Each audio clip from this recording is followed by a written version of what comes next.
অনেকেই বলে চুলকানি হলে যে কি জ্বালা, উহ আর পাচ্ছি না তো চুলকাইতে চুলকাইতে। কেন রেবু, চুলকানি হলে জ্বালা কিসের? চুলকানি হলে তো শান্তি। যখন চুলকানি ওঠে না তখন চুলকাইতে চুলকাইতে কি যে মজা লাগে।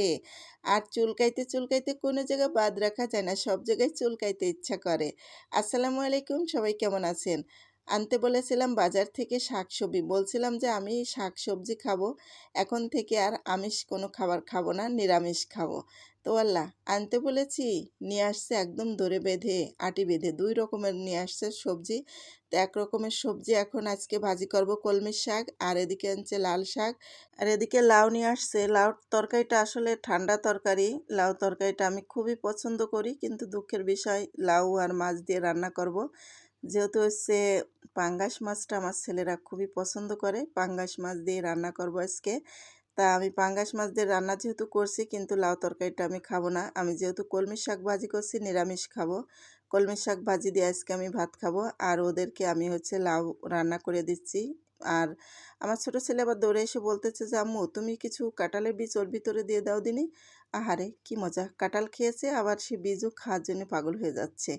তা মাছগুলো ভাজি করে তুলে রেখেছি, তারপরে কাঁঠালের বীজ আলু দিয়েছি। আবার আর এক ছেলে আলু খেতে পছন্দ করে, এই জন্যে লাউ দিচ্ছি, আলু দিচ্ছি, তারপরে কাঁঠালের বীজ দিচ্ছি। এইগুলো দিয়ে পাঙ্গাস মাছ দিয়ে রান্না করব। কারণ কাঁঠালের বীজ ওকে ভাজি করে দিলেও খেতে খুব পছন্দ করে, তারপরে ঝোল করে দিলেও খেতে পছন্দ করে। কিন্তু বীজগুলোর খোসাগুলো ফেলতে আর সময় ছিল না, তাড়াহুড়া করে রান্না করছি তো খোসা শুধুই দিয়ে দিলাম।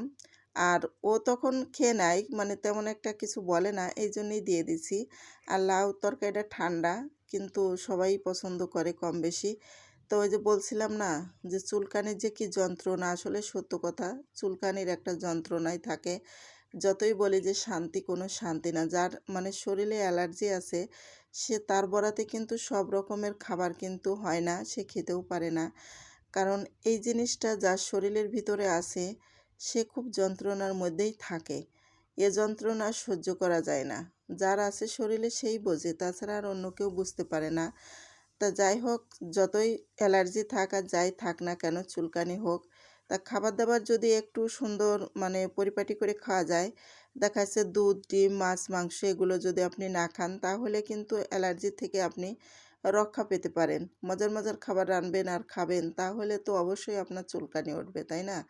আর আপনি যদি সেই খাবার থেকে এড়িয়ে থাকেন, তাহলে অবশ্যই আপনি সুস্থ থাকবেন, আপনার শরীরে কোনো চুলকানি হবে না। আর এদিকে হচ্ছে ডিম ভাজি, আলু ভাজি করে নিচ্ছি। তা কেউ বলতেছে আমি একটু ডিম ভাজি করে দাও, ভেঙে ভাজি করে দিছি। কেউ বলছে আমার ডিমটা আলাম রেখো। আর গরম ভাত রান্না করেছি, গরম ভাত দিয়ে ডিম ভাজি দিয়ে আর লাউ তরকারি দিয়ে আর কলমি শাক ভাজি করেছি, এগুলো দিয়ে আজকে খাওয়া দাওয়া হবে।